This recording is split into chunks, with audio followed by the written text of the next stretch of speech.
आणखीन एक महत्त्वाची घडामोड आपण बघतोय बातमी। भाजपचे गिरीश महाजन हे धुरंधर ठरल्याचं दिसतंय। जळगावात 100% स्ट्राइक रेटनं त्यांनी बाजी मारलेली आहे। भाजपनं लढवलेल्या 46च्या 46 जागा त्यांनी जिंकलेल्या आहेत। जळगावातले धुरंधर खरं तर गिरीश महाजन या ठिकाणी। प्राची, तू स्वतः देखील जळगावमधून येते आणि आपण बघतोय की गिरीश महाजन जे ते देखील जळगावातून त्यांनी 100% स्ट्राइक रेट मारलेला आहे। ही निवडणूक जळगावमध्ये भाजपनं जिंकलेली आहे असं म्हटलं तरी चुकीचं ठरणार नाही।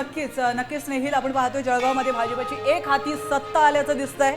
46 पैकी 46 जागा हे जिंकले, त्यामुळे भाजपचे गिरीश महाजन हे जळगावचे धुरंधर ठरलेत असं म्हणायला हरकत नाहीये। तर भाजपनं लढवलेल्या 46च्या 46 जागा जिंकलेल्या आहेत। जळगावात 100% स्ट्राइक रेटने बाजी मारली। भाजपचे गिरीश महाजन हे धुरंधर ठरलेले आहेत। जळगावची अतिशय महत्त्वाची अपडेट आपण पाहतोय। जळगावमध्ये भाजपनं एक हाती सत्ता मिळवलेली आहे। भाजपनं लढवलेल्या 46 पैकी 46 जागा या ठिकाणी निवडलेल्या आहेत। तर 75 पैकी तब्बल 41 जागा या भाजपच्या नावे।